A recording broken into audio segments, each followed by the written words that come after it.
Welcome to செந்தமிழ் life style. நம்ம இப்போ காரா மீன் சூப் வைக்க போகிறோம்.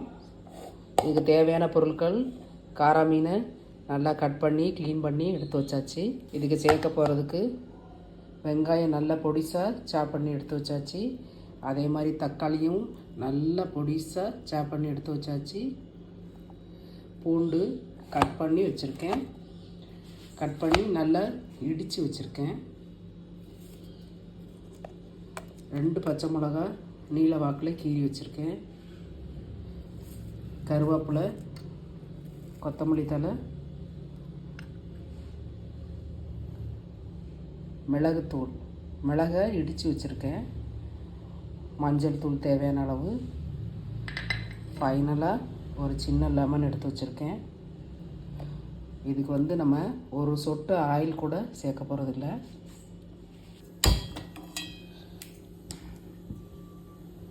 இதுக்கு தேவையான அளவுக்கு நம்ம தண்ணி ஊற்றிக்கலாம். இந்த தண்ணியிலேயே எல்லா பொருட்களையும் சேர்த்துக்கலாம்.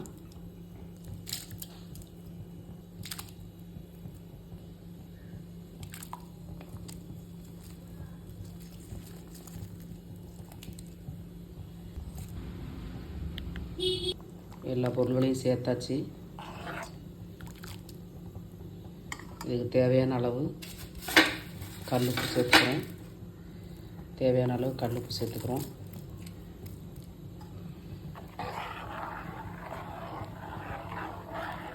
இது கொதிக்கவும் நம்ம மீனை சேர்த்துக்கலாம். நல்லா கொதிச்சிட்ருக்கு. இந்த டைமில் நம்ம க்ளீன் பண்ணி வச்சுருக்க மீனை சேர்த்துக்கலாம்.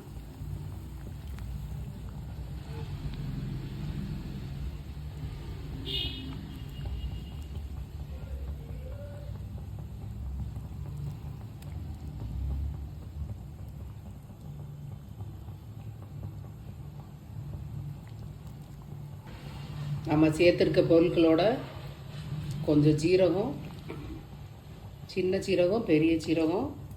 இப்போ இதில் நான் மிளகுத்தூள் மட்டும்தான் சேர்த்துருக்கேன். காரத்துக்காக 2 பச்சை மிளகா வாசனைக்காக கீரி சேர்த்துருக்கோம்.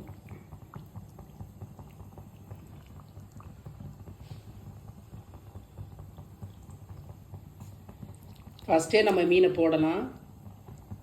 இந்த மீன் உடஞ்சிரும், அதனால தான் கொஞ்சம் லேட்டாக போடுறோம்.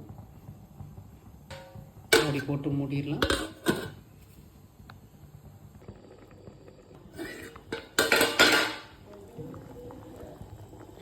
ரெடி ஆயிடுச்சு ஃப்ரெண்ட்ஸ். மீன் சூப் ரெடி ஆயிடுச்சு. அடுப்பை ஆஃப் பண்ணிக்கலாம். சூப்பு ரெடி ஆயிடுச்சு ஃப்ரெண்ட்ஸ். இதில் நம்ம புளி சேர்க்கலை, எண்ணெய் சேர்க்கலை. நல்லா டேஸ்ட்டாக இருக்கும். குழந்தை பத்தவங்களுக்கு கொடுக்கலாம். நம்ம சாதாரணமாக சாப்பிடலாம். சாதத்துக்கு சாப்பிட்லாம், சும்மாவும் சாப்பிட்லாம், கஞ்சி கூட குடிக்கலாம். நல்லா டேஸ்ட்டாக இருக்கும். செஞ்சு பாருங்கள். பிடிச்சா லைக் பண்ணுங்கள், ஷேர் பண்ணுங்கள், சப்ஸ்கிரைப் பண்ணுங்கள். தேங்க்யூ.